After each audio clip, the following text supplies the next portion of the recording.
කපුකමට එහාගිය අපේ කාලේ මනුස්සකම කේසරි මංගල පියස.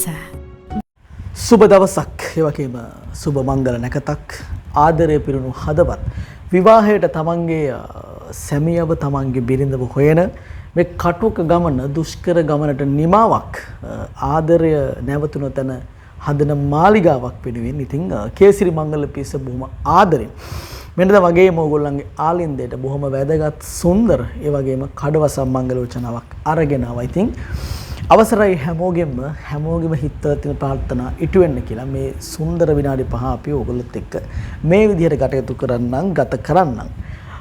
ආදරණීය බණ්ඩාරවෙල බදුළු පුරවරයට අභිමානය. ඉතින් සුන්දර පළාතක් තමයි ශ්‍රී ලංකාවේ බණ්ඩාරවෙල කියලා කියන්නේ. බදුළු බණ්ඩාරවෙල කියපුවාම ශ්‍රී ලංකාවේ කෙනෙක් විනෝද චාරිකාවක් යන්න, ඇවිදින්න කරන්න යන්න කොහෙද හොඳ කියලා අහද්දි නිතැතින්ම එන ගමක් ප්‍රදේශයක් තමයි බදුළු බණ්ඩාරවෙල කියලා කියන්නේ. ඉතින් එහෙව් පුරවරයක ඉපදීමත් බොහොම වාසනාවන්තයි. ඉතින් අපිත් එක්ක සම්බන්ධ වුණ බොහොම නිහතමානී හදවතක් තියෙන බොහොම වැදගත් මනුස්සකම පිරුණු මිනිස්සෙක් ගැන තමයි 10/611 මංගලෝචනාව සාකච්ඡා කරන්න. ඉතින් සුබ මංගලම් කියලා අපි යමු තොරතුරු වලට. वर्ष 1982 10 වෙනි මාසේ 7 වෙනිදා තමයි ඔන්න උපන්දිනේ සිද්ධ වෙන්නේ. 82 ඔක්තෝබර් මාසේ 7 වයස අවුරුදු 42යි. වයස අවුරුදු 42ක් වුණාට බොහොම නිහතමානී ප්‍රසන්න පෙනුමක් තියෙන පුතෙක් විදිහටත් අපිට මේ මංගලෝචනාව ආදරයෙන් හඳුන්වන්න පුළුවන්.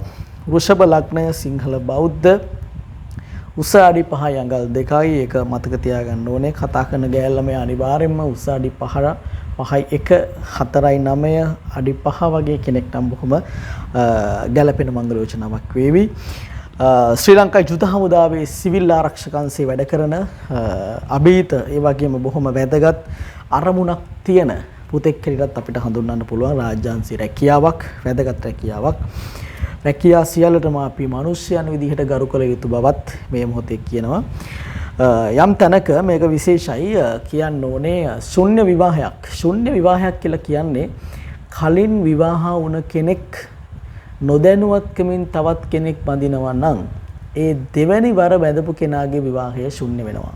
ඉතින් ඒ නිසා මෙතනත් ඉන්නේ කලින් මොහු නොදැන විවාහ වුණ කාන්තාවක් එක්ක විවාහ වෙලා තියෙනවා. ඉතින් අධිකරණ මාර්ගයෙන් තමන්ගේ නිර්දෝෂීභාවය ඔප්පු කරලා වෙන්නේ ඉන්නවා. සහ මේක ශුන්‍ය විවාහයක්, නීත්‍යානුකූල බලංග විවාහයක් නෙවෙයි කියන එකත් මතක තියාගන්න ඕනේ.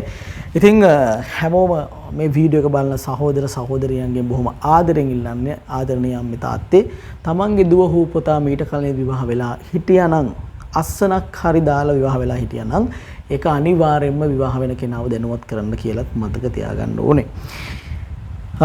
ස්ථිර නිවසක් තියෙනවා, අම්මා ඉන්නවා, සහෝදරියෙක් ඉන්නවා, සහෝදරයෙක් ඉන්නවා. ඒ වගේම තාත්තා ජීවතුන් අතර නැහැ. අපි මේ වෙලාවේ එතුමන්ට උතුම් නිර්වාණය අවබෝධ වෙන්න ප්‍රාර්ථනා කරනවා. වීඩියෝ එක බලන හැමෝම වෙනුවෙන් මනස නිරවුල් වුණ තැන බොහොම සුන්දරයි.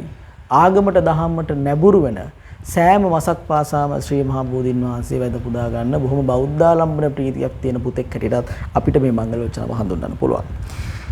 නීති ඉදිරියේ වැඩිකාරයෙක් වෙලා නැහැ, ලෙඩ රෝග කිසිම දෙයක් නැහැ, මත්පැන් භාවිතයෙන් තුර පුතෙක් කියලා තුන්න මතක් කරනවා. ඉතින් තුරකථන අංකය දාලා තියෙනවා ඩිස්ක්‍රිප්ෂන් එකේ කතා කරන්න.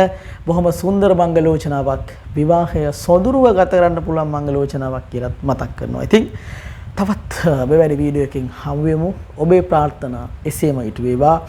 සමගි මංගල සිහින ප්‍රාර්ථනා ඉෂ්ට වේවා. ආදරය පිරුණු හදවත් හැමදාම එක් වේවා. ඉතින් ගිහිල්ලා එන්න. මේ තමයි කපුකමට එහාගේ අපේ කාලේ මනුස්සකම කේසරි මංගල පියස. හැමදෙනාටම තිරුවන් සරණයි. ආයුබෝවන්. ආයුබෝවන්. සුබ දවසක් ඔබට. කේසරි මංගල පියස වෙත ඔබව සාදරයෙන් පිළිගනිමු. ඔබ තවමත් තනියමද? දැන් වයසත් හරි වගේ. ගෙදරිනුත් බනිනවා තමයි. ඔයාට ඕනේ යාමද? එයාව හොයලා දෙන්නම්.